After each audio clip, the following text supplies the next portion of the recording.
ट्रॅकमध्ये यायचं तुम्हाला आणि ती जर्नी करावी लागेल बघा. आपण तोपर्यंत इथे ब्रेक घेऊ. बाप्पा मोरया, मंगलमूर्ती मोरया, बजरंगबली की जय.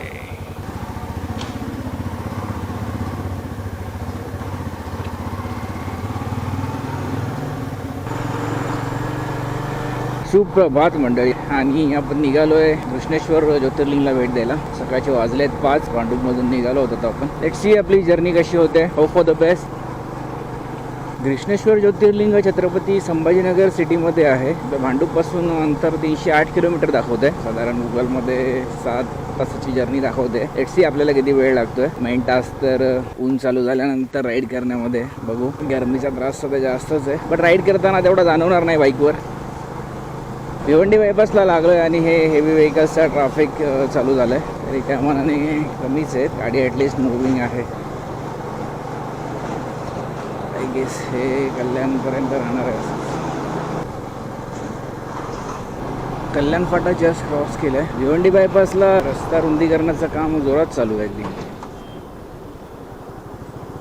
कंप्लीट व्हायला पुष्कळ अवकाश आहे, बट काम तर चालू आहे. लास्ट टाइम जेव्हा या रस्त्यावरून आलो होतो त्यापेक्षा आता बऱ्यापैकी प्रोग्रेस तर आहे. काम पुष्कळ बाकी आहे. पहिला टोल प्लाझा लागलेला आहे आजच्या जर्नीमधला. 6 वाजत आले. 1 तास झाला आहे जवळजवळ राईड स्टार्ट करून. एवढ्या लवकर काही आपण थांबणार नाही आहे. थोडंसं झुंजू उजाडायला लागलं आहे. बऱ्यापैकी उजाडू देत. जरा दुकानं उघडू देत. पुढे तरी चहा नाश्ता थोडासा ब्रेक घेता येईल. व्यवस्थित उजाडू दे अजून तासभर.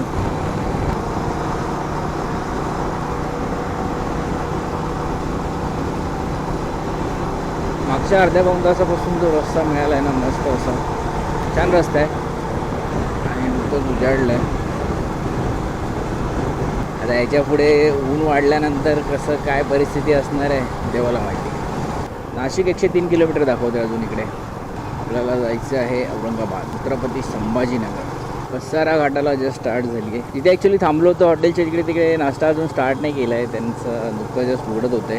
थोडा 5 मिनटं रेस्ट केला, हातपाय मोकळे गेले आणि परत निघालो. 1 तासाभरानंतरच थांबू नाश्त्याला. तोपर्यंत बऱ्यापैकी डिस्टन्स कव्हर करू. अजून 213 किलोमीटर शिल्लक आहे आणि 4 तास दाखवत आहे. सो बऱ्यापैकी वेळेच्या आधी आहोत. आता कसारा घाट एन्जॉय करू मस्तपैकी. खूप ट्रॅफिक तर दिसतंय.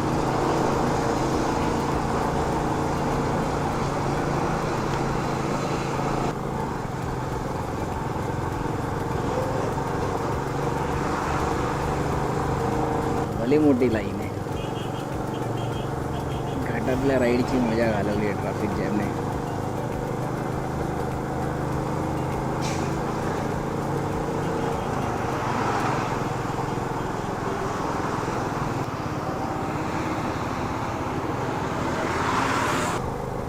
जरा रस्ता मोकळा दिसला नाही म्हणून व्हिडिओ चालू केला तर परत ट्रॅफिक. क्लायमेट अचानक चेंज झालं आहे. आता सूर्य होता एकदम असा आणि अचानक तिकडे आता हे धुकं दाटून आलं आणि हवेतसुद्धा असं गारवा आहे. पुढे आहे वाटतं तो धुकं. इथे तर दिसतंय. आपल्या आजच्या जर्नीमधला हा दुसरा टोल नाका, गोठी टोल नाका. माझ्या एक्सपेक्टेशन्सप्रमाणे आपण बऱ्यापैकी डिस्टन्स कव्हर केले टाईममध्ये. ही जर्नी असणार आहे सिन्नर मार्गे. लावला आहे मी आता कसारा घाटच्या इथे. सेम शिर्डीचाच रूट आपल्याला दाखवतो. शिर्डीला नाही प्रॉपर, बट तोच रूट घोटी. सो आता राईड घेतला आहे टोल नाका क्रॉस केल्यानंतर. हा रोडसुद्धा चांगलाच आहे. मध्ये एक थोडं काम चालू होतं लास्ट टाईम आलो तेव्हा एका मधल्या पॅचमध्ये. बाकी रोड चांगला होता. Next ride is after 51 kilometers. Google मॅपमध्ये 51 किलोमीटर नंतर आता राईड दाखवतो. म्हणजे ऑलमोस्ट हाच रस्ता आपल्याला आता कंटिन्यू करायचा आहे 51 किलोमीटरपर्यंत. मंडळी 12 ज्योतिर्लिंग सिरीजमधलं आपलं हे 4थं ज्योतिर्लिंग असणार आहे. त्याआधी आपण केदारनाथ आणि भीमाशंकर आणि त्र्यंबकेश्वर हे केलेले. तर कृष्णेश्वरसाठी आपण निघालो. सो हे आपलं 4थं ज्योतिर्लिंग असणार आहे. ॲक्च्युली 12 ज्योतिर्लिंग करायचा जेव्हा विचार केला तेव्हा माहिती गोळा केली तेव्हा कृष्णेश्वर हे लक्षात आलं. अदरवाईज मी कधी नाव हे ऐकलंसुद्धा नव्हतं. हे ज्योतिर्लिंग असं क्षेत्र आहे वगैरे काहीच माहिती नव्हतं. बाकी भीमाशंकर त्र्यंबकेश्वर हे आपण ऐकत आलो. कृष्णेश्वर नव्हतंच माहिती. सो आज आपण चाललो आहोत तिकडे. नवीन नवीन जागा एक्सप्लोअर करण्याची एक वेगळीच मजा असते. कृष्णेश्वर फेमस ज्योतिर्लिंग आहे 12 ज्योतिर्लिंगपैकी, पण त्याला माहिती नव्हतं. हे आपलं दुर्दैव, पण आपल्याला माहिती नव्हतं. जेव्हा माहीत झाले 12 ज्योतिर्लिंग कोणते आहे, त्यातले 5 हे महाराष्ट्रातच आहे, हे काढल्यानंतर खूप बरं वाटलं की जेणेकरून हे 5 तरी आपण कंप्लीट म्हणजे पटापट करू शकतो 1-2 दिवसाच्या सुट्टीमध्ये. बाकी थोडे लॉंग रूटचे असल्यामुळे ते अशा 1-2 दिवसाच्या सुट्टीत शक्य नाही आहे. प्रॉपर सुट्टी घेऊनच ते मॅनेज होऊ शकतं. पुढे एक रायडिंग कपल चाललं आहे, बऱ्याच वेळपासून ते पुढेच आहेत. मस्त सिंकमध्ये चाललो आहोत आम्ही दोघेसुद्धा. प्रतीकची आठवण आली. प्रतीक असला सोबत रायडिंगला की आम्ही कसे एकत्र चाललेलो असतो पाठीपुढे, तसं अगदी एकत्र आम्ही असल्यासारखे सिंकमध्ये चाललो आहे. बराच वेळ झाला.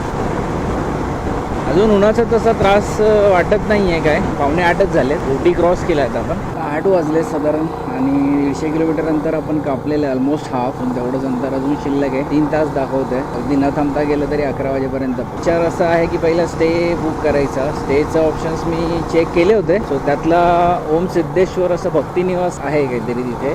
सो तिथे रूम बुक करायचं असा माझा विचार आहे. सो डायरेक्ट मी तिकडेच जाईन. पहिला तिथे रूम बुक करू, फ्रेश होऊ आणि मग दर्शनाला जाऊ. कारण तिकडे दर्शनाचं असं सीन आहे की तिथे मोबाईल वगैरे असं काहीच न्यायला देत नाहीत आतमध्ये. ते ऑप्शन्स ऑलमोस्ट 200-300 मीटरच्या डिस्टन्सवरच आहेत ज्योतिर्लिंगच्या मंदिरापासून. परत तिकडे जाण्याचा असा विचार नाही आहे. आपण लॉकरमध्येच ठेवू, कारण ज्योतिर्लिंगाच्या जवळ 2-3 स्पॉट्स आहेत फार महत्त्वाचे. ते सुद्धा कव्हर करायचे आहेत आपल्याला, जसं की अजिंठा वेरूळ लेणी आणि शिवालय तीर्थ म्हणून आहे, ज्याचा खूप संबंध आहे ह्या ज्योतिर्लिंगाच्या स्थापनेशी. सो ते एक आपल्याला करायचं आहे. आणि भद्र मारुती एक टेम्पल आहे हनुमानाचं, ते आपण उद्या करू.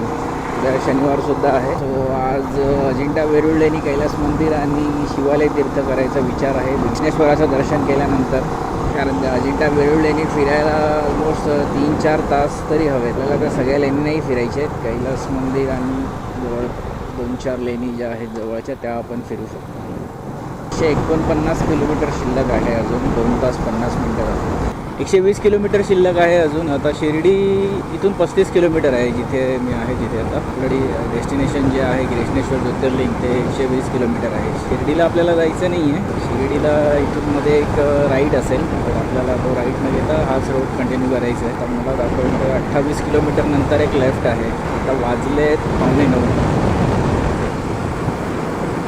आपला देश खरोखर खूप प्रगती करतो असं वाटतंय, कारण रस्ते सगळीकडचे चांगले होत चालले आहेत. एक आमचा मुंबई गोवा नॅशनल हायवे सोडला तर आता हा शिर्डीचा रूट जो लास्ट इयर आलो होतो तेव्हा काम चालू होतं, आता ऑलमोस्ट कंप्लीट झालेलं आहे. आता सकाळी 5 वाजता निघालो होतो. आता ते शिर्डीच्या जवळ आहे, जवळजवळ 30 किलोमीटर. तो अगदीच नाही तर 9:30पर्यंत आपण शिर्डी पोचू, 4.5 तासात.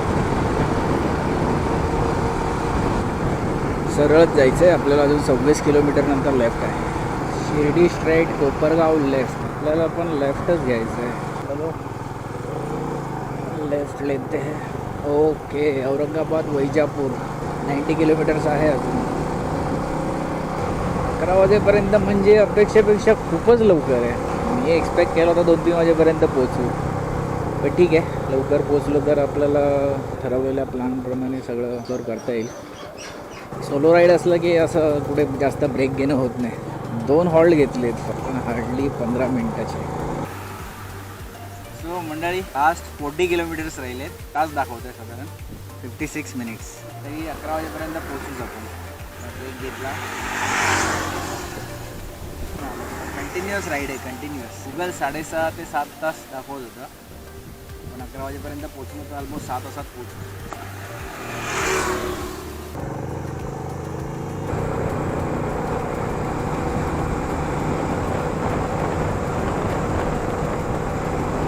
गुगलला बीट केलं बोललं तर गुगलला राग आला वाटतं. गुगल नुसतं आता फिरवत होता इथे मगाशी 5-10 मिनटं झाली. आता करेक्ट रस्त्याला लागलो आहे. इथून आता अजून 27 किलोमीटर आहे आणि जिथे आपण थांबलो होतो तिथून जस्ट स्टार्ट केलं आणि जो घाणेरडा रस्ता चालू झाला त्याच्यामुळे पण वेळ लागला थोडा. आता अजून अर्धा तास आहे तरी. Last 10 kilometres 15 minutes. आता आपण पोचलो आहे देवळाच्या इथे. हे लेफ्ट साईडला एंट्रन्स आहे देवळाचा आणि आपल्याला जे बघायचं आहे गेस्ट हाऊस ते इथे पुढे आहे राईट साईडला. तर आपण आधी पहिलं रूमवर जाऊ, रूम बुक करू, रूमवर फ्रेश होऊ आणि मग दर्शनाला येऊ. सो रूम बुक केली आता आपण इथे शिवम रेसिडेन्सीमध्ये. तुम्हाला रूम दाखवतो. असा रूम आहे, साधारण 1000 रुपीजचा AC रूम आपल्याला मिळालेला आहे. नॉन ACची प्राईस 800 आहे. असा टॉयलेट आहे, ठीकठाक आहे रूम. लेट्स गो, आता फ्रेश होऊ आणि जाऊ दर्शनाला. आपण मंदिराच्या इथे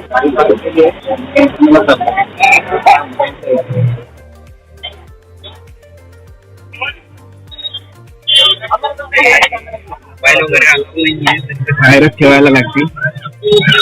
लॉकर वगैरे आहे, आपण ठेवू तिथेच आणि जाऊ आता दर्शनाला. इथून एंट्रन्स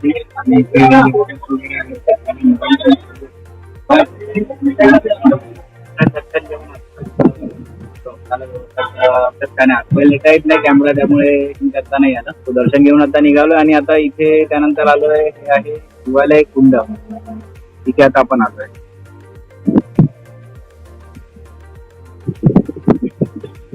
त्या ज्योतिर्लिंगाची जो इतिहास आहे, जी कथा आहे, त्याच्यामध्ये ह्या कुंडाचा खूप मोठं स्थान आहे. त्या ज्योतिर्लिंगाची कथा अशी आहे की इथे सुधर्म आणि सुधा असं एक बरोबर राहत होता. मूल नको, सुधा जी आहे हिने धर्माचं लग्न आपल्या बहिणीशी लावून त्यांना भीष्मा आणि जी शंकराची बहिणीमध्ये सपलं होतं आणि कालांतराने भीष्माला झाला आणि त्यामुळे त्या द्वेषामुळे हिने सुधाने त्या मुलाची हत्या केली आणि त्याला या कुंडात आणून टाकली. जेव्हा ही बातमी गावभर पसरली तेव्हा खूप असा हाहाकार माजला. आणि पण भीष्मा होती नित्यनेमाप्रमाणे आपली पूजा करत राहिली आणि जसं की ज्योतिर्लिंग बनवून नंतर त्याचं इथे विसर्जन करायची, पूजा करून त्याप्रमाणे ते विसर्जन करायला आली. त्यावेळेला शंकर तिच्या मुलाला जिवंत रूपात बाहेर घेऊन आले. तेव्हा तिने शंकरांना विनंती केली की त्यांनी लोकांच्या कल्याणासाठी इथेच राहावे म्हणून, आणि त्यामुळे ते कृष्णेश्वर या नावाने इथे ज्योतिर्लिंग रूपात राहू लागले. अशी एक कथा आहे कृष्णेश्वर ज्योतिर्लिंगाची आणि त्या कुंडाची. सो मंडळी, दुपारचे आता वाजले 1:30 आणि आपण आलो इकडे एलोरा केव्ज बघायला आणि वेरूळ लेणी बघायला. इथे असं बघू शकताय, एंट्रीच्या इथे तिकीट काउंटर आहे. पर पर्सन 40 रुपीज असा चार्ज आहे एंट्री फी. त्यानंतर इथून आत जायचं. हे असं कुपन दिलं जातं, जे की आपण रिटर्न येतो तेव्हा आपल्याकडून रिटर्न घेतात. हे असं इथून स्टार्ट होतो जर्नी. हा परिसर आहे, त्यामुळे बॅटरी कार्डसुद्धा असतात आपल्यासाठी. अशा असतात बॅटरी कार्ड. इथे एकंदरीत 34 आहेत, 34 लेणी आहेत. त्यातल्या 1 ते 12 ह्या बौद्ध लेणी आहेत, 13 ते 29 ह्या हिंदू लेणी आहेत आणि 30 ते 34 ह्या जैन लेणी आहेत. आणि त्यातली 16 नंबर लेणी ही महत्त्वाची आहे, जे की आहे कैलास मंदिर. आणि या 34 लेण्यांमधल्या काही 1-2 महत्त्वाच्या अशा लेणी आहेत, त्या आपण बघू. हे आहे कैलास मंदिर, कैलास लेणी, 16 नंबर लेणी. आपण जाऊ आतमध्ये, आतून एक्सप्लोर करू पूर्ण. इथेच काय तो वेळ स्पेंड करू आपण, बाकी सगळ्या लेण्या फिरण्यापेक्षा.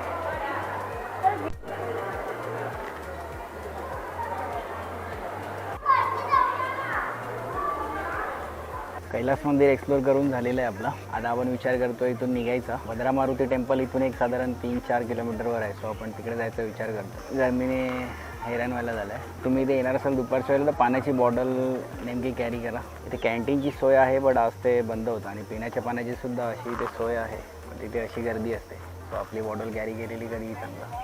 आपण पोचलो आहे भद्रा मारुतीच्या इथे. सगळ्या ठिकाणाप्रमाणे इथे सुद्धा आतमध्ये मोबाईल अलाउ नाही आहे, कॅमेरा अलाउ नाही आहे. सो शूटिंग आतमध्ये करता येणार नाही. सो पटकन मी दर्शन घेऊन येतो आज जाऊन.